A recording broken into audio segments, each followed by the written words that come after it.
icyo nicyo byasobanuraga. Twebwe rero Pasika yacu nk'abakristo, iyo turi kwizihiza kuzuka kwa Yesu Kristo, ni ishusho y'umutambyi wacu.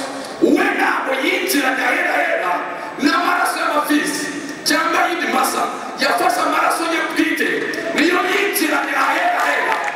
Twaje gushima izina ryawe Kristo, twaje kukuririmbira, twaje kumva ineza yawe.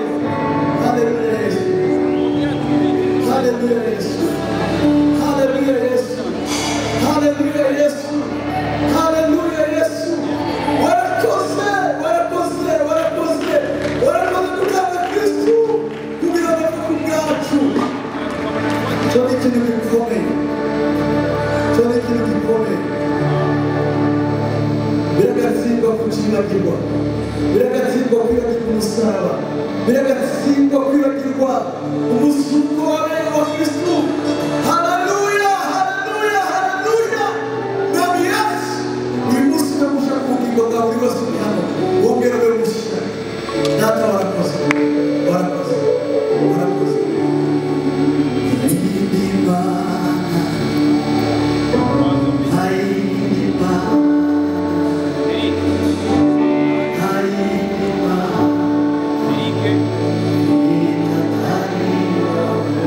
Turibana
turashimira Kristo Imana umugisha kugukomeye cyane gukora kandi n'umugisha kumubiri wa Kristo.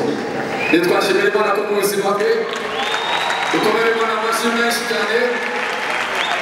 Dushimira Imana ku Mana yaduhaye umubiri wa Kristo. Kristo n'ukuri n'umugisha kumubiri wa Kristo kandi turabinezerewe turabishimira Imana cyane.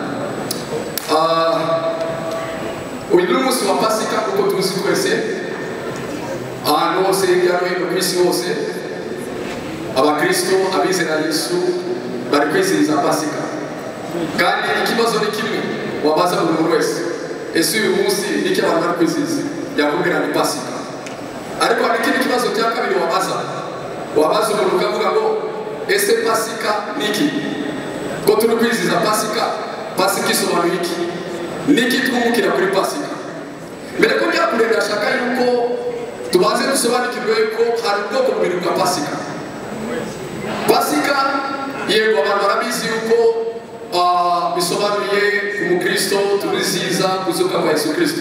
Ariko na Yesu Kristo nawe ubwe yasanze Pasika abantu bayizihiza, nawe yijije Pasika. Hari ubwoko bubiri bwa Pasika. Pasika ya mbere nicyo bita Pasika y'Abayuda.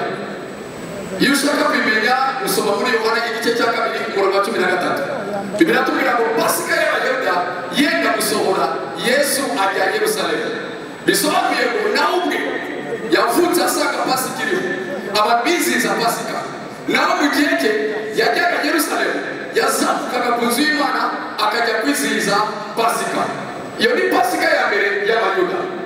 Hanyuma se ikibazo twakwibaza n'iki ngiki: niki Abayuda bizihizaga kuri Pasika? Niki bishimiraga? Wa munsi wa Pasika byashaka kuvuga iki ku buzima bwabo? Icyo Abayuda bizihizaga n'iki ngiki twagisoma mu Kuva igice cya 12:26 kugeza 27. Biblia tubwira ngo kandi uko abana bazajya bababaza bati uyu muhango wanyu n'uwiki, mujye mubasubiza muti ni igitambo cya Pasika y'Uwiteka, kuko yanyuze ku mazu y'Abisirayeli bari mu Egiputa agakiza amazu yacu. Ubwo yicaga Abanyegiputa abantu barunama bikubita hasi. Icyo Pasika y'Abayuda yasobanuraga nuko bizihizaga gucungurwa kwabo, gukurwa kwabo mu buretwa bari bamaze mu myaka myinshi cyane irenze imyaka 400. Murabizi uburyo bagiye Egiputa, uburyo Imana yabwiye Abraham yuko urubyaro rwe ruzagenda mu gihugu cy'amahanga, ariko azavanayo aze abagabire Kanani abaha icyo gihugu kibi cyane. Murabizi uburyo bagiye Yosefu yagiye bamugurishije ajyayo aturayo, Imana iramugenderera aza gukomera. Amaze gukomera inzara iratera, inzara iteye bavandimwe baza gushaka amaramuko. Uko niko bamenyanye, atumaho papa we n'abavandimwe baze basukire Egiputa barahama. Uko niko ubuzima bwakomeje. Yosefu arapfa, Farawo yabakire nawe arapfa, hanyuma haza umukundi mwami. Uwo mwami rero ntabwo yari azi amateka ya Yosefu, ntabwo yari azi akamaro Yosefu yagize ndetse n'umumaro yabagiriye mu gihugu cy'Egiputa. Batangira kubagirira abaretwa, batangira kubatoteza imyaka iba myinshi. Hanyuma rero Imana iza guhagurutsa umuntu bita Mose. Mose arahaguruka, Imana iramukoresha abakura mu buretwa mu buryo bw'igitangaza. Yakoze imirimo ikomeye, yakoze ibitangaza byinshi. Ariko muri iyo bitangaza byose Farawo ntabwo yarekuye. Icyatumye Farawo arekura ni iki ngiki turi kwita Pasika y'Abayuda. Iryo joro rya Pasika Imana yabwiye Mose, bwira Abisirayeli buri rugo rwose rubaka umwana w'intama, barye inyama yokeje y'uwo mwana w'intama baza kubaga, ariko amaraso y'umwana w'intama basige mu ngoma z'imiryango yabo, kuko iri joro marayika kurimbura aratambuka. Aho aza kubona amaraso araza gusimbuka, ariho aturuka ijambo Passover. Pasika yacu ni Passover, ni ugucungurwa, ni ugusigara bakakurenga. Uko niko byagenze iryo joro rero abana b'Isirayeli, uko niko bacunguwe, uko niko imfura zabo zitapfuye, basigara ari bazima kubera amaraso y'umwana w'intama bashize ku ngoma z'imiryango yabo. Uko niko byabagendekeye, batangira kwizihiza uwo munsi Pasika yabo. Kandi iryo joro nibwo bavuye mu buretwa bagenda bajya iwabo mu cya gihugu cya Kanani Imana yarasezeranyije sokuruza wabo Abrahamu. Iyo ni Pasika ya mbere y'Abayuda. Pasika ya kabiri ni yacu Bakristo. Pasika y'Abakristo tubizihiza iki? Niki tuba tugamije kuri Pasika? Niba twaje kwizihiza Pasika, kubera iki twizihiza Pasika? Niki kiba kirimo? Pasika y'Abakristo ivuze iki kuri twebwe? Kuri twebwe ni ukwizihiza kuzuka kwa Yesu Kristo umucunguzi wacu. Nicyo bisobanuye kuri twebwe. Ese kuki twebwe Abakristo tugomba kwizihiza kuzuka kwa Yesu Kristo? Hari mpamvu. Nabari kuvuga gusa yazutse, nabari kubirimba gusa yazutse. Hari mpamvu, hari ubwiru, hari imbaraga, hari amabanga ahishwe nyuma yo kuzuka kwa Yesu Kristo. Dore rero igihishwe nyuma yo kuzuka kwa Yesu Kristo. Mu Baheburayo igice cya 9 umurongo wa 11 kugeza 12 Bibiliya itubwira ngo Kristo amaze kuza ahinduka umutambyi mukuru w'ibyiza bizaza, anyura mu ihema rirusha ibindi byose gukomera no gutungana rwose ritaremwe n'intoki. Ibyo ni ukuvuga ngo ritari iryo mu byaremwe ibi. Umurongo wa 12 kandi ntiyicishwe ahera cyane n'amaraso y'ihene cyangwa n'ay'ibimasa, ahubwo yicishwe rimwe n'amaraso ye, maze amaze kutubonera gucungurwa kw'iteka. Kuri twebwe kuzuka kwa Yesu Kristo ni ishusho y'umutambyi. Hano baravuga ngo yaje nk'umutambyi mukuru. Abatambyi bakuru bakoraga iki? Umurimo w'abatambyi barabahuza n'abantu n'Imana. Abatambyi mu gihe cya kera, mu isezerano rya kera, bafataga ibitambo by'abantu bakinjirana amaraso y'igitambo kujya kuvuganira abantu, kujya kubasabira imbabazi, kujya kubasabira gucungurwa, kubabarirwa ibyaha byabo. Hanyuma iyo umutambyi yinjiraga ahera umutambyi mukuru agatamba igitambo, iyo yasohokaga ari muzima byabaga impundu, byabaga umunezero, kubera yuko byasobanuraga yuko bababariwe. Cya kabiri byasobanuraga yuko bemewe. Cya gatatu byasobanuraga yuko bababariwe ibyaha byabo, bakuweho urubanza, byaha byabo ntabwo bakongera kubizira. Icyo nicyo byasobanuraga. Twebwe rero Pasika yacu y'Abakristo, iyo turi kwizihiza kuzuka kwa Yesu Kristo, ni ishusho y'umutambyi wacu. We ntabwo yinjiranye ahera n'amaraso y'amafisi cyangwa y'ibimasa, yafashe amaraso ye bwite, niyo yinjiranye ahera, aragenda aratuvuganira, araducungura, yereka data yuko nazanye ikiguzi. Ba bantu bishyuye ibyaha byabo, dore ikiguzi ngiki gukorera ku itegeko ry'abaciraga iteka. Itegeko ryavugaga ngo ubugingo bwacumuye bukwiriye gupfa.